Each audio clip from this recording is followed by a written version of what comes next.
Well, hello, welcome. We're glad to have you here. Thank you for attending our third installment of our virtual conversation series this year. We're happy to have you. My name is Claire Eagle, and I'm the Interim Assistant Director for Historic New Harmony. This series was kind of a brainchild following a successful year of our virtual conversation last summer that we had started. But this year, of course, we wanted to celebrate the 250th anniversary of Robert Owen's birth. A few housekeeping things before we get started. Please keep yourself muted while Greg gives his presentation.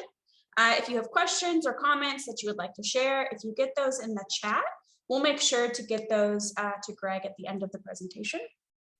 This presentation is being recorded, so if you miss anything or if you have to leave for any reasons, don't worry, it will be posted to our Historic New Harmony playlist on the USI YouTube channel in the next few days.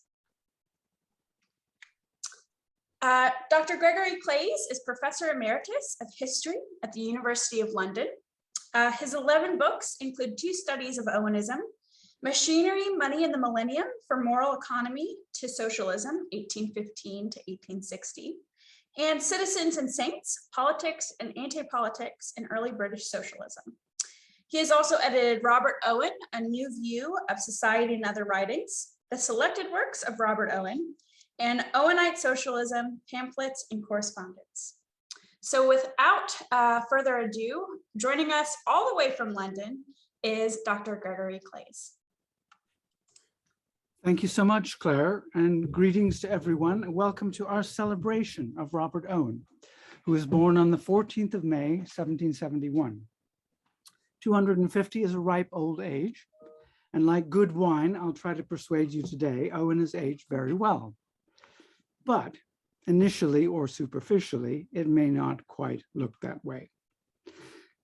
On the last key occasion of the great celebration of the man and his achievements, the 200th anniversary of Owen's birth in 1971, the communist system he became most closely associated with, at least in the form of the USSR and its Eastern European satellites, China, Albania, Cuba, and a few other nations, was still alive and seemingly in robust health. It wasn't, of course, but the early socialist prehistory of Marxist-Leninism received some polite mention from Soviet historians, at least if for no other reason than to prove Marx right.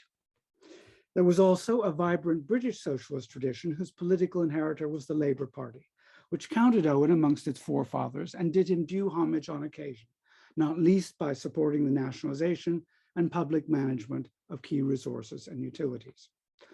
All this is now no longer the case. The S word, socialism, of course, is now rarely encountered in the mainstream media. Its stock is devalued, the discount extreme. Dwindling coteries of aging followers gather occasionally to chant the old slogans, but they are few and often disappointed. The communist paradigm, the core ideals shared by Owen and Marx alike, has little purchase on the public imagination. Even cooperation, the halfway house to socialism, is in decline. In 1971, 2 conferences took place commemorating Owen's birthday. They led to 2 collections of essays which celebrated his achievements as an educator, a cooperator, communitarian, and thinker. The paradox of Robert Owen, as he called it, noted by the chief historian of the Owenite movement, John Harrison, introducing one of these collections, noted that, I quote, he remained a central figure in the English socialist tradition, even though Owenite institutions failed and his version of socialism, i.e. the small-scale community, was already outmoded before his death. In the other volume, John Butt noted the left's early ambiguity about Owen's paternalism, but equally his long-term contribution to a much more democratic cooperative tradition. Essays in both volumes by some 20 leading scholars assessed Owen's ideas and accomplishments on both sides of the Atlantic and in continental Europe, and celebrated what was widely regarded in the wake of the Cultural Revolution of the 1960s as a progressive inheritance on which much could still be built. The intervening 50 years of Owen and Owenite scholarship have built substantially upon the legacy of the most important study of the man and the movement, Harrison's Robert Owen and the Owenites in Britain and America, which was published in 1969. A single volume Penguin edition of his writings has been in print continuously since 1991 with a Greek translation. A 4-volume collection of his works appeared in 1993, which Claire just mentioned, and also the further 10-volume collection of Owenite pamphlets and correspondence in 2005. Ophélie Siméon produced a fine new study of the New Lanark period and is now reprinting further Owenite material. A comprehensive biography by José Ramón Alvarez Lena was published in Spanish. Further scholarship on the Scottish period was produced by the late, much missed Ian Donaghy and George Hewitt. Robert Davis and Frank O'Hagan have offered new accounts of Owen's educational ideas. Owenite feminism has been the subject of 2 important studies by Barbara Taylor and Carol Colmerton. Owenite communitarianism has been addressed by R.G. Garnett, Donald Pitzer, who I note is with us tonight, hi Don, Edward Royal, and Joel Nathan Rosen. The movement's social and economic ideas have been the subject of several books too, and 2 volumes of commentary have appeared courtesy of the Robert Owen Association of Japan. Owen's factory at New Lanark, the site of many of his initial experiments in improving labor conditions, has been redeveloped under the guidance of the late and much missed Jim Arnold and Lorna Davidson subsequently, and now stands proudly as a World Heritage Site. In the United States, of course, our host, the site of Owen's first major community at New Harmony, has been steadfastly maintained by its custodians, both in the Owen family and through the University of Southern Indiana at Evansville, and the custodians, of course, of the site itself. At Newtown in Wales, the Robert Owen Museum hosts a collection of artifacts and welcomes tourists to his birth and death place. 2 key archives at the Cooperative Union Library in Manchester and University of London retain most of the remaining manuscripts and abundant printed material from the Owenite movement. Scholarship and tourism to one side, the intellectual legacy of Robert Owen is more difficult to assess. Most of the themes we associate with him are no longer topics of everyday public debate, but in the fields of cooperation, humane employment, and infant education, his ideas remain a critical counterbalance to some of the major trends of our own times towards greater exploitation, increasing inequality of wealth, and the dismal tyranny of plutocracy. We do not require a precise ism to acknowledge that a more humanitarian attitude towards the working population underlay all of Owen's efforts, and that its relevance is timeless. His tireless opposition to coercion and violence mark a milestone in our ethical development as a species. And if we remembered Owen today for nothing else, this insistence on universal happiness without coercion would suffice. Even before COVID, British children were assessed as amongst the least happy in the world, chiefly owing to the intense spirit of competition which suffuses the educational system. Owen knew how to cope with such tragedies, and he cared whether children were happy. Another area of Owen's concerns merits greater attention today than previously. This respects our own most pressing problem, the looming environmental catastrophe, which may well bring about the extermination of human life on Earth within a few short decades. The comforting narratives of climate change and global warming of a few short years ago, with their prospective reduction of increased temperatures to 1.5 to 2 degrees Celsius, 2.7 to 3.6 degrees Fahrenheit, have been replaced just within the last few years by the apocalyptic prospect of 3 to 4 degrees Celsius rises as early as the middle of this century. This scenario heralds... I'm so sorry to interrupt, but your camera seems to be moving and you're almost off screen. I am, okay. How's that? A little bit better. You're still pretty far to the side. I'm not sure if your computer was shifting or. Okay, let's see if we can just do something with that. I just wanted to make sure we didn't lose you completely. It's probably my tendency to slouch while speaking, which a lifetime of lecturing, alas, has not managed to dismiss. Okay, is that better? A little bit better, yes. Okay, great. So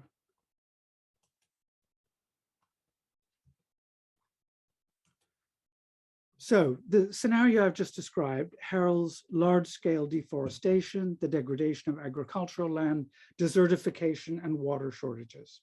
The earth is literally burning up.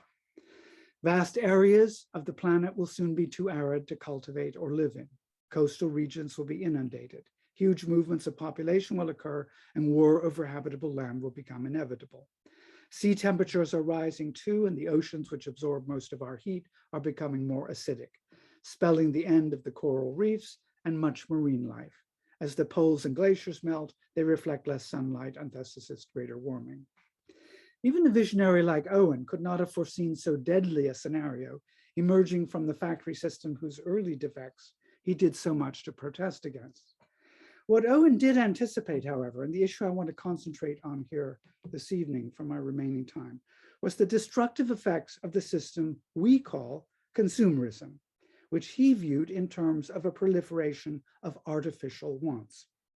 We now concede, well, more or less, that this is clearly one of the root causes of our own current predicament. We live in a world where our consumption of resources not only vastly outpaces our ability to replace them, but where the process of production, distribution, and consumption of goods equally destroys the rest of the natural environment. This process Owen did tentatively identify and tried to provide a remedy for. So let's consider what his approach to rational needs consisted of.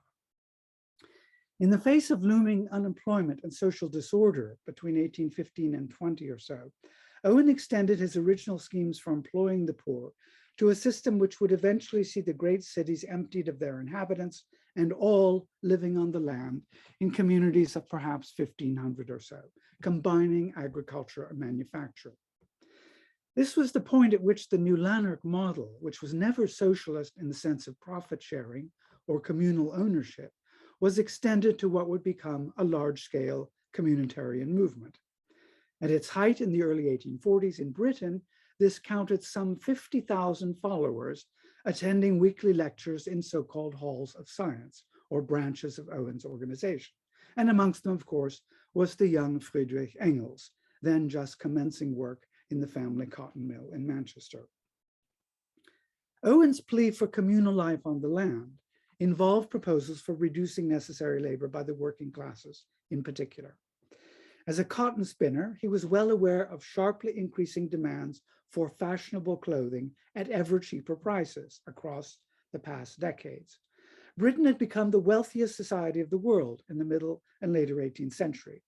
But Owen insisted, and I quote, "The acquisition of wealth and the desire which it naturally creates for a continued increase have introduced a fondness for essentially injurious luxuries among a numerous class of individuals who formerly never thought of them. And they have also generated this disposition which strongly impels its possessors to sacrifice the best feelings of human nature to this love of accumulation." Does this sound vaguely familiar? A lust for luxury, then, was a root problem in social development generally. The further artificial needs proliferated, the greater was the burden on the working classes. Owen again, the rich wallow in an excess of luxuries injurious to themselves, solely by the labor of men, we'd add women today, who are debarred from acquiring for their own use a sufficiency even of the indispensable articles of life. The wealthy, for example, demanded, in Owen's words, to purchase fine lace and muslins at 1/4 of the former prices. But to produce them at this price, many thousands of our population have existed amidst disease and wretchedness. The answer then could only be to restrain desires for more than a reasonable amount of what labor could create, thus exchanging artificial needs for free time, which would be spent on education, Owen hoped, cultural activity. Fashion was a key target here. In 1820, Owen thought that, I quote, "fashions will exist but for a very short period, and then only amongst the most weak and silly part of the creation. In future," he said, "all things will be estimated by their intrinsic worth. Nothing will be esteemed merely for its cost or scarcity, and fashions of any kind will have no existence."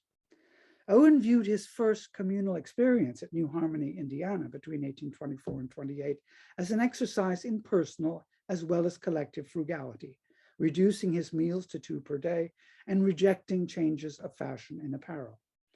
At New Lanark, he had devised a kind of toga for the boys, as he described it, somewhat resembling the Roman and Highland garb.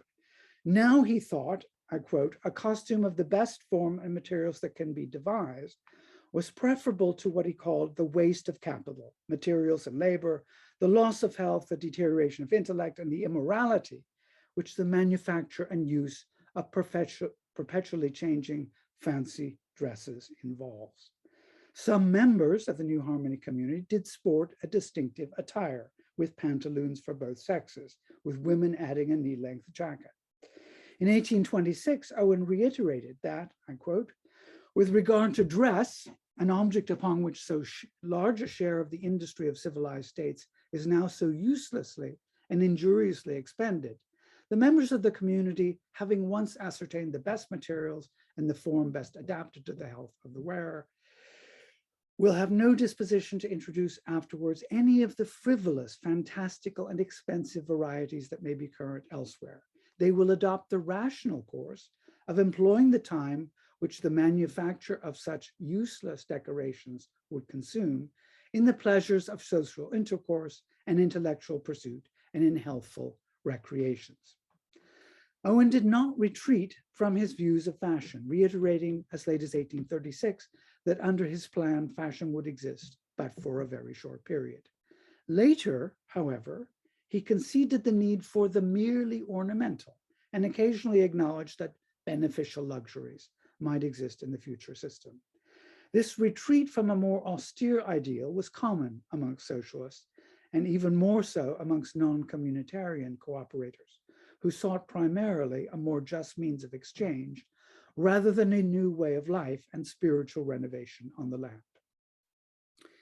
So how did these themes then develop in the later Owenite movement? As this emerged in the 1830s and 1840s, the issues raised by these experiments were widely debated.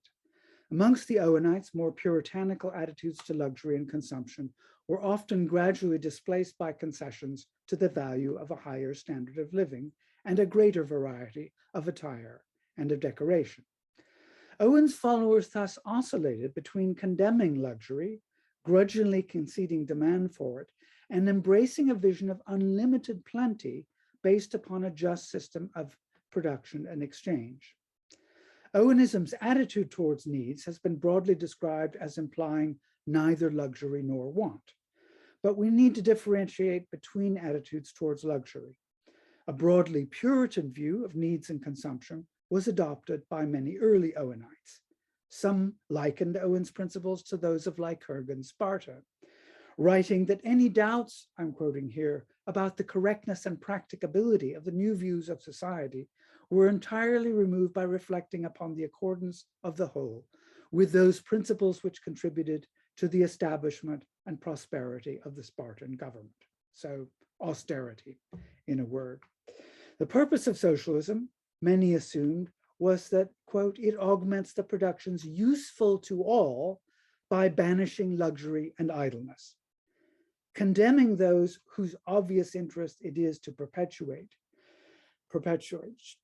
changes, one insisted that in a rational society, I quote again, something like a standard of good taste would be arrived at, because nobody would have an interest in capricious changes.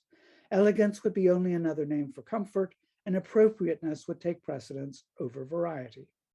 The labor of dressmakers, hairdressers, plumassiers, florists, jewelers, and lace workers would thus be sparingly required, and a hideous proportion of our, quote, staple manufactures of new wants in silks, cottons, and hardwares would be discovered to be useless, the share of time and energy bestowed on them being directed to more profitable and more worthy objects. Many Owenites in this period were former Protestant nonconformists who readily embraced moralistic arguments against luxury and fashion. Like some of their contemporaries, they recognized that every class, I'm quoting here, down to what is called the lowest, strives to imitate the appearance and fashions of the class above it.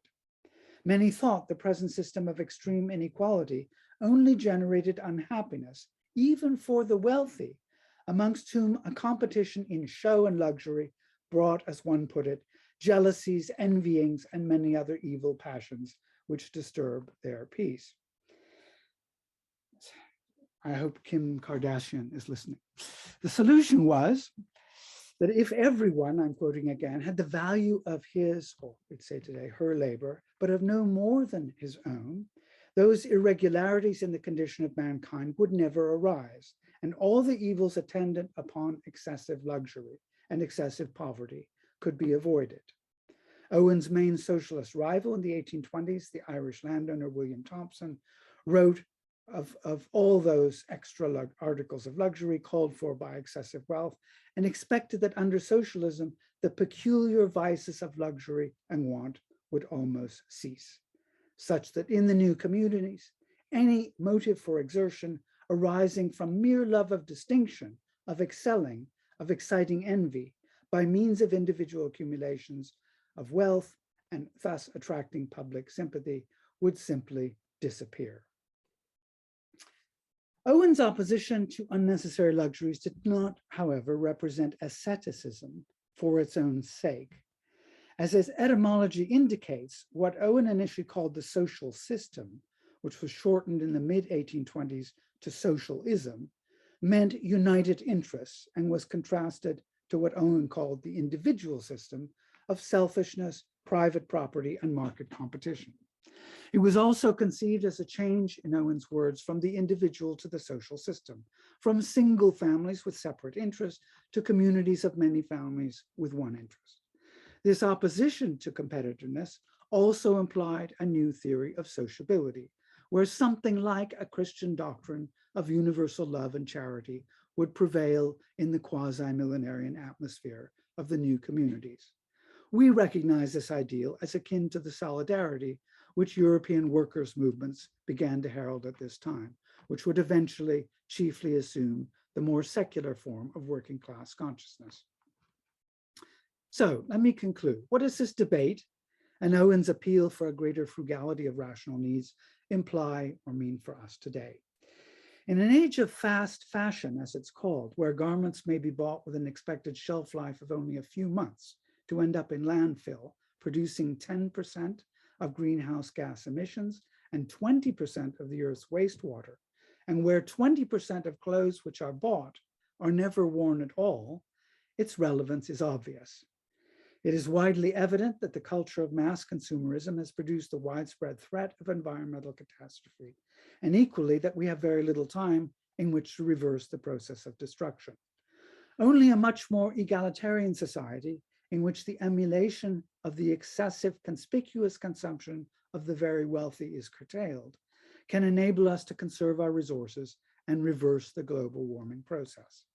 Such efforts must commence with a rapid shift towards renewable energy sources and the dramatic reduction of CO2 and methane emissions. Fast fashion, fast food, and the throwaway mentality must give way to greater autarky, self-sufficiency, and thrift. The exchange which Owen sought was to reduce excessive labor and produce more free time for self-development and the enjoyment of other society. This goal, I think, remains as valid as ever. Now, for the first time, thanks to the progress of mechanization, it is within our reach. With the spirit of self-sacrifice, which Owen unstintingly offered, and the willingness to place the common good over narrow economic interests, we might just achieve it. Thank you.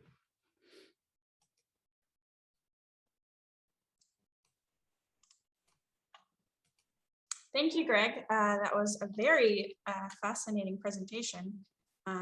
Very great. If anyone has any questions, please feel free to share them or comments.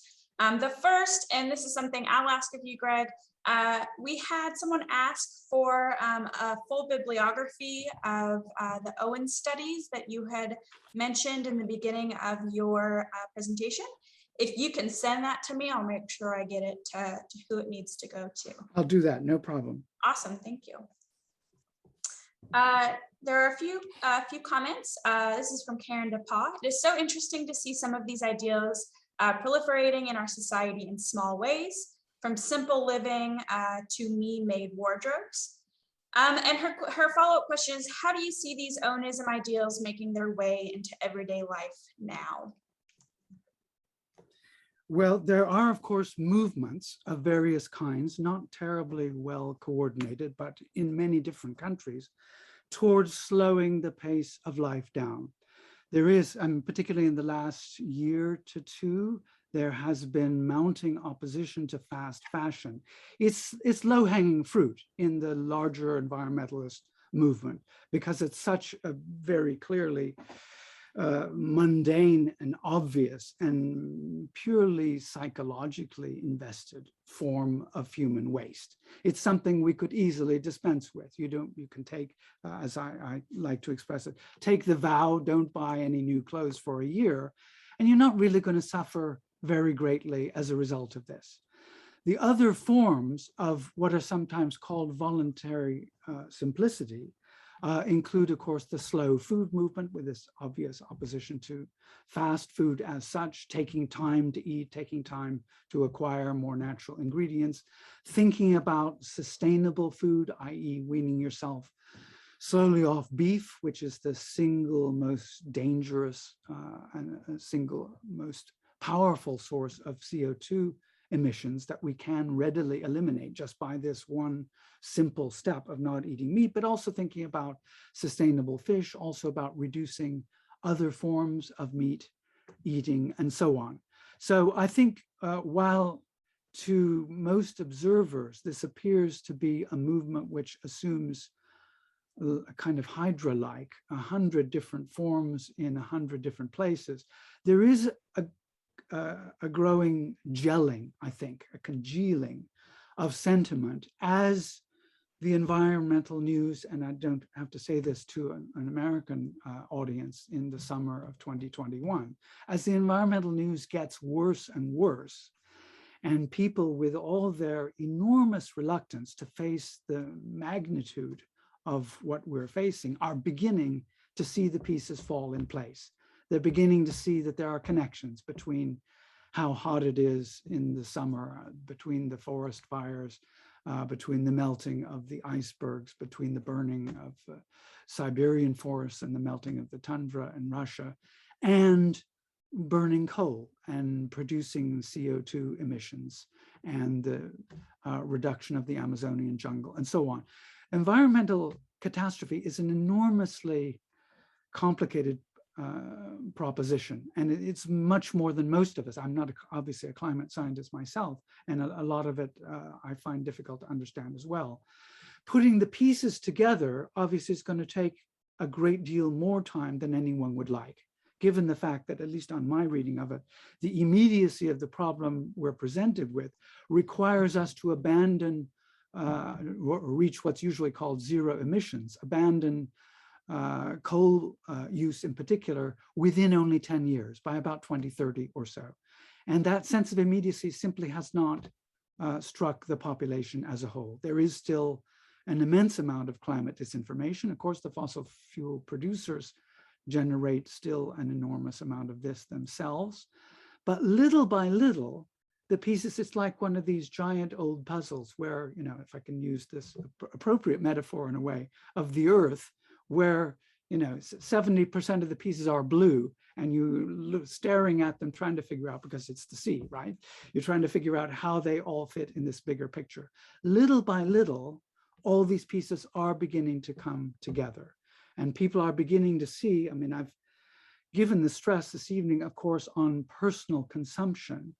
And as you're probably well aware, there's been a massive debate over the last 4 or 5 years in particular as to whether the principal blame doesn't lie with the great corporations, you know, ExxonMobil and the rest of it, the fossil fuel producers and users and the plastic makers and so on. And the answer to this, I think, is that the blame lies on both sides. If the consumers don't demand products that we know are harmful for the environment, this will place pressure upon corporations not to produce them anymore. At the same time, if governments don't pass laws to ensure that this happens, then the corporations will not change their behavior. because they are making money on the destruction of the planet. And they will continue to deny till they're blue in the face that both that they're responsible and that the burden rests principally on them. So I don't mean to place the carbon footprint of the individual as holding the entirety of the blame in this regard. This is merely an illustration of one part of what Owen had to say that might be relevant to what we can do. There are lots of other things Owen had to say as well. I mean, if you look at the descriptions of and the actual portraits of the early communities, the idea of a life on the land was also that it was just a much more sustainable life. There were factories, there were still machines, and Owen anticipated that machines would still be invented. Very few socialists have been outright Luddites. But at the same time, the amount of work that people would do in factories was to be strictly limited. The amount of time they were to spend in the fields and doing other much more healthy things than working over the machines was to be similarly expanded by comparison with the workforce in the urban factories of the early 19th century. So I think there's a lot more that we can learn from Owen in this regard, but I just chose fashion as one interesting example, the tip of the melting iceberg, so to speak. Which this next question is actually one that I had myself, so I'm glad that someone asked it. Do you think that because these movements that you've kind of described are small rather than being an all or nothing style of early utopian societies, that there is a greater possibility of success? That's an interesting question. Clearly we need, I mean, just at the moment, millions of people on the streets to make it obvious to our governments that we think the problem is much greater than they're willing to admit. Mm-hmm. This is difficult everywhere. It's difficult in the United States, it's difficult in Britain, it's difficult even in countries like Germany on the continent, where there's a much more active green movement with considerable longevity going back to the 1960s. And so on, but a larger movement by far than those in either Britain or the US. The advantage of a kind of what we might call a semi-anarchic movement in the first instance is that, of course, without using the S word here, governments are going to have to bring a great deal more of what is broadly industrial. That's to say manufacturing as well as transport, but this will then include the financial system, under public purview and to make it subject to the kind of legislation which, for example, Americans have experience of vis-a-vis the New Deal. What's widely called a Green New Deal, and in more or less conservative or radical variants, requires extremely substantial governmental intervention. All this, of course, has an uphill battle to set aside the massive prejudice against centralized planning, which grows out of consciousness of what the USSR and the other major Marxist-Leninist regimes did throughout the 20th century. Centralized planning has, broadly speaking, not been held to be as successful in generating wealth as a market-oriented system. Well, of course, the riposte to this is our principal concern now is not with generating wealth, it's with conserving the planet.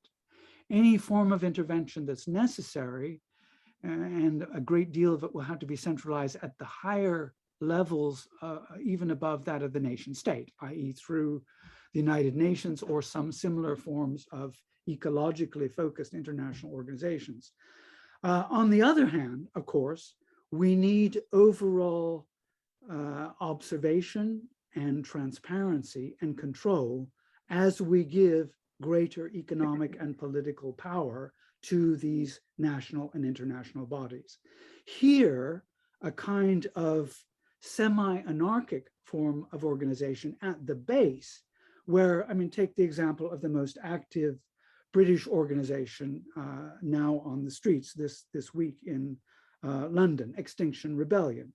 Extinction Rebellion is usually referred to, sometimes called extremist and even terrorist. Of course, it's nothing of the sort. It's extremist only insofar as it counsels active civil disobedience in order to bring these absolutely crucial environmental issues before the eyes of the public.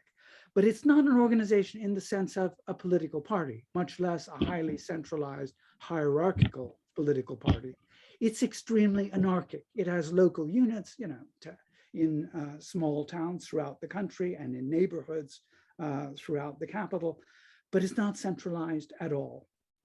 And I think from this point of view, this helps very greatly both to offset residual suspicions of over-centralization in economic and political planning, and also to attract people, because I mean, most people don't want to go down to the village hall or the local pub, whatever, and join in a meeting and be told, right, well, comrade, there's a rigorous set of regulations which everybody has to follow here.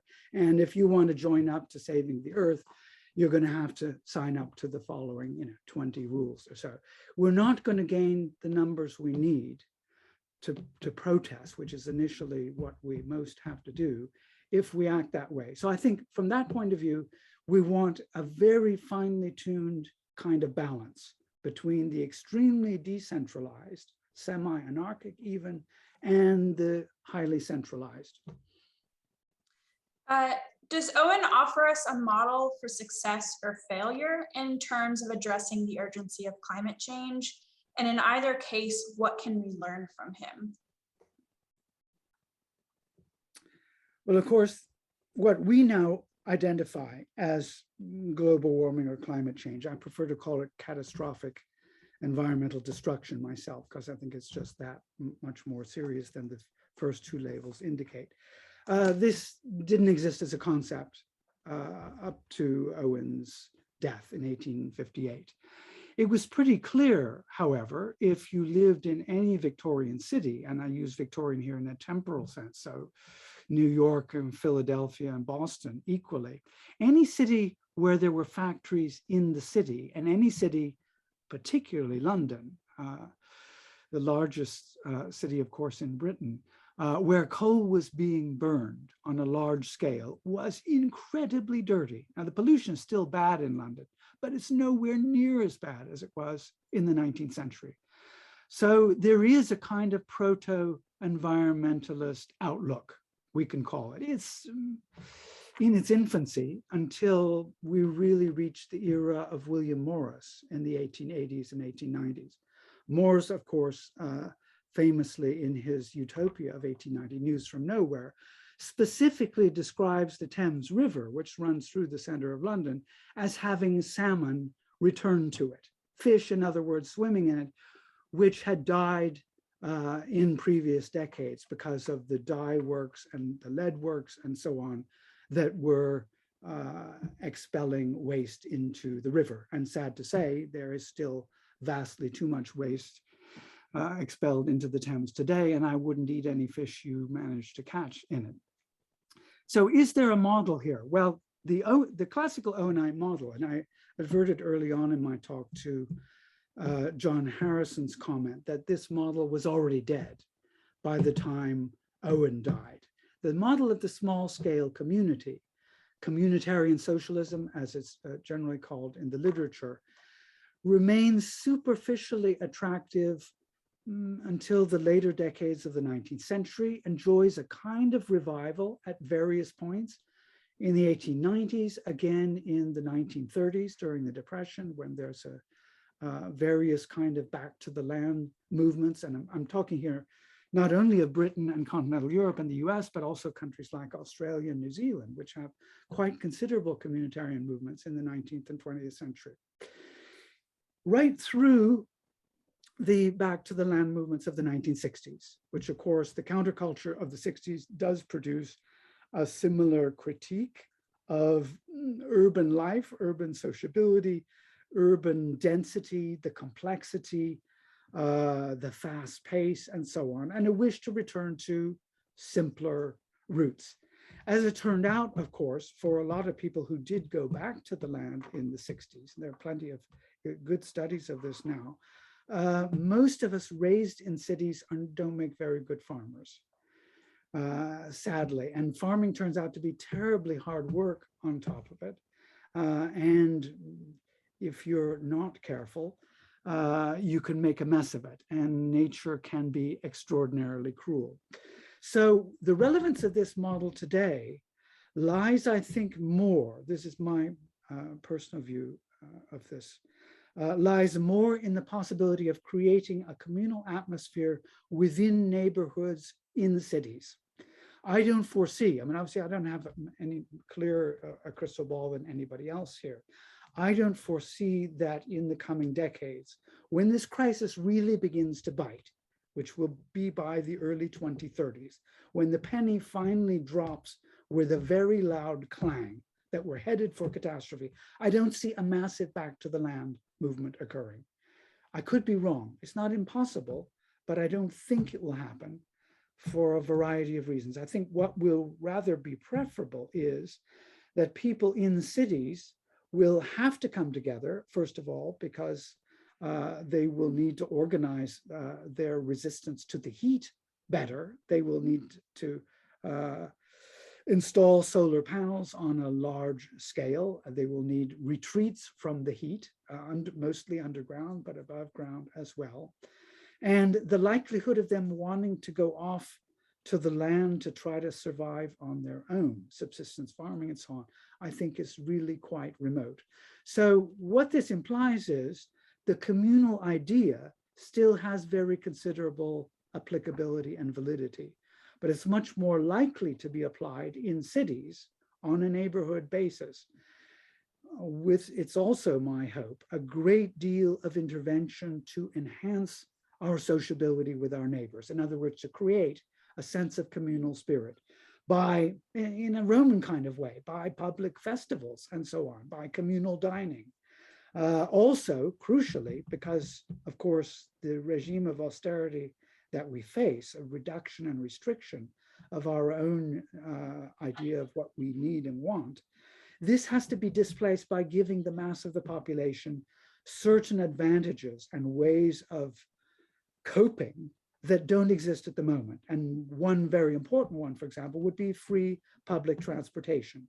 I think not only in cities, but within the country as a whole, because we're going to have to be weaned off air travel, that's very clear, for at least a generation, perhaps 20, even 30, perhaps 40 years. We have prototypes of new aircraft coming in, but getting anything that can carry large numbers of passengers in the air sustainably is at least 2 to 3 decades off.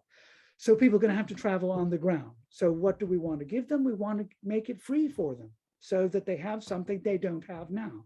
We have to offer them this kind of exchange. We have to offer them some kind of quid pro quo, or the whole regime of restricting needs for the time being. It's really for 1, perhaps 2 generations at the most, we would hope, will not be saleable. People won't accept it. People would rather opt for normality, even if it brings catastrophe, unless we give them something viable that they can identify with in the meantime.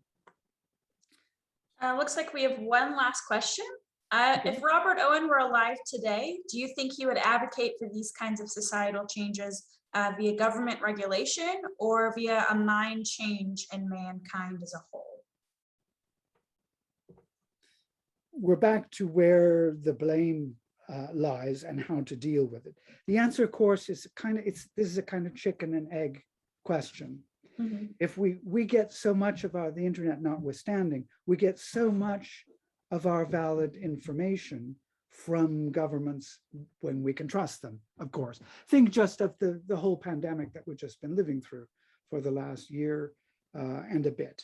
If it hadn't been for, I'm speaking here of Britain, I realize the story is a little bit different in the US.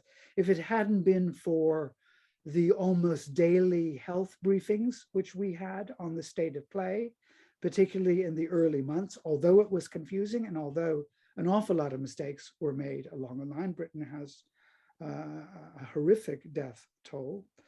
It would have been extremely difficult for the population to get a handle on the problem. And the likelihood, of course, of panic, which, respecting the environment, we have not yet seen, but 10 years from now, we will assuredly see. When the penny drops with that loud clang, people are going to start running around like chickens with their heads cut off, saying, woe is us, the end is nigh, this is the end of the world. And quite rightly too, because that's what we're facing. So from this point of view, we rely absolutely on electing the right representatives to the right political and legislative bodies to be able to, as the saying goes at the moment, to go with the science, to be able to follow accurate information, and much more than that, to be able, and this is where I think the concept of utopia is so useful, to be able to look forward beyond the 4 to 5 year electoral and economic cycles, to say, look, we have to think in terms of 20, 30, 40, 50 years. We have a manifest responsibility to future generations. Many of you here tonight will have children. Some of you may have grandchildren as well. We owe it to them, particularly the wealthy countries and particularly the older members of the wealthy countries, because we wrecked the world to start with. 1% of the planet causes as much emissions twice over as 50% of the poorer population of the planet. So we owe a massive debt ourselves. So what this implies, and the second half of the question is, of course, people have to change their own behavior. Of course, we have to talk to people. Of course, we have to get out into the streets, if need be, through civil disobedience to make our point clear. People are waking up, but they're waking up extremely slowly. And the sand is running through the hourglass, which is the symbol, by the way, of Extinction Rebellion, the X. Sand is running out. Time is running out. 10 years is a terribly short period of time. We have to act now. For someone who might have been inspired by your talk to learn more about Owen and the connection between historical utopias and current climate change, do you have any top book suggestions? Oh dear, vanity comes to the fore. I've just finished a book, which is with the publishers, which cites hundreds of other works.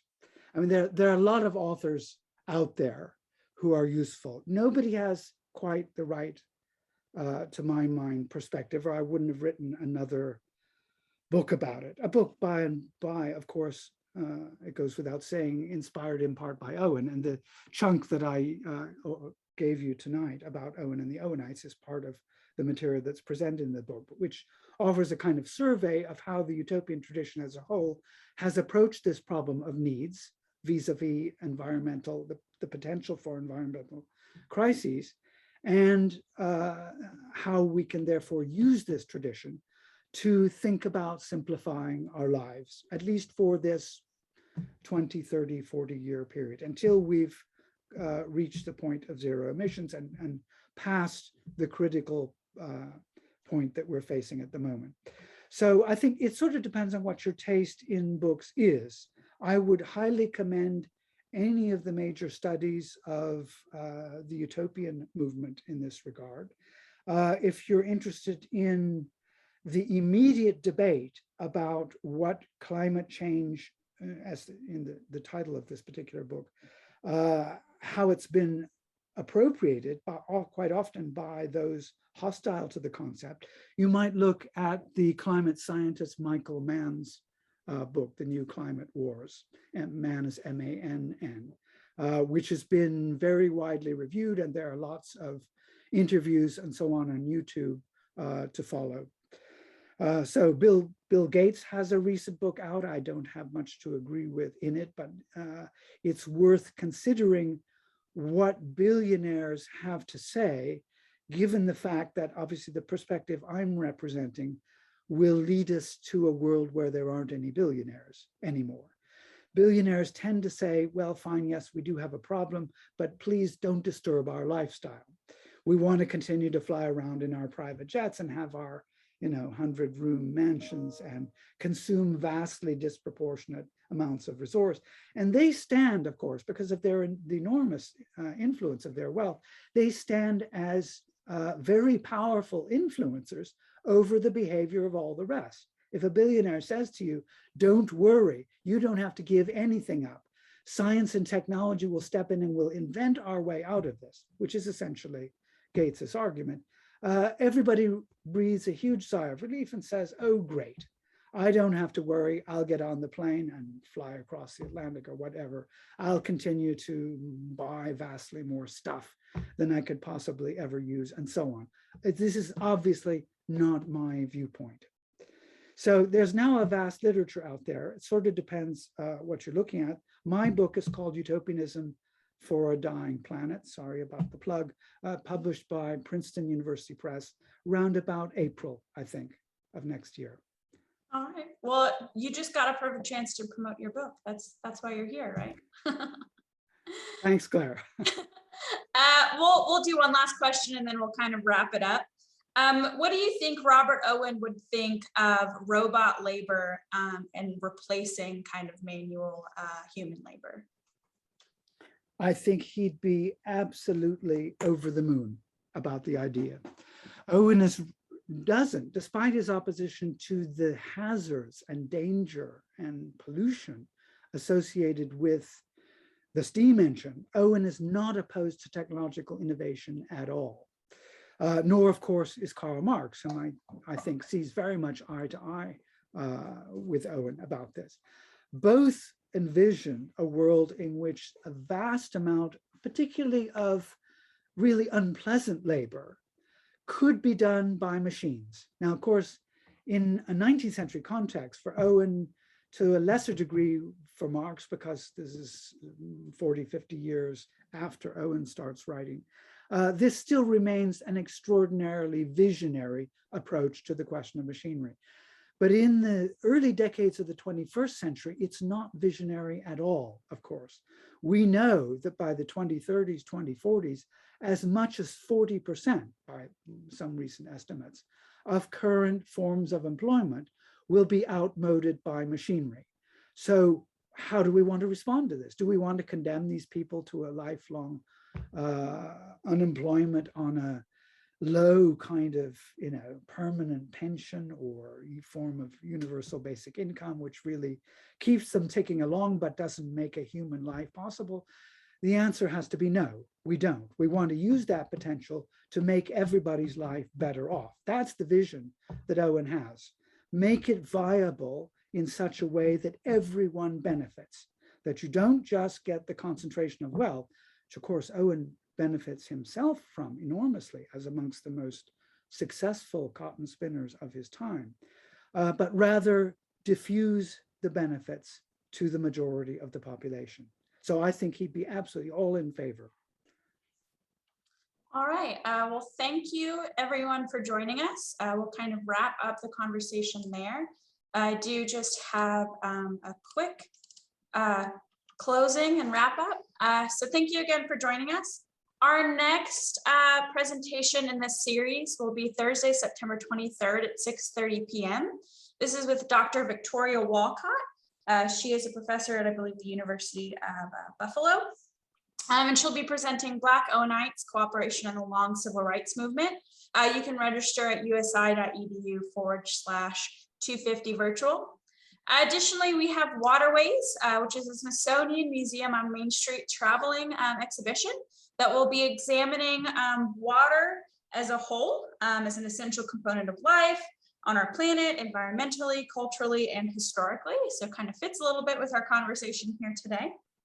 That will be on exhibit at the Athenaeum from October 2nd through November 14th. And I encourage you to kind of stay glued to that website. We'll have more upcoming information about kind of our programming with that coming out soon. And finally, of course, stay connected with us. You can visit our website at www.usi.edu/H&H. We post regularly on Instagram and Facebook. And then, of course, we have In Harmony, which is our monthly e-newsletter. You can find that newsletter as well as subscribe, so you get it sent directly to your email at usi.edu/inharmony. So with that, again, I thank everyone for joining us. It was a wonderful presentation. I thank you, Greg, for especially joining us all the way from London. And we'll have your presentation up on YouTube in the coming weeks. So thank you again, everyone. Have a great afternoon or evening, and I'll see you all next time. Thank you, Claire. Thank you. Splendid.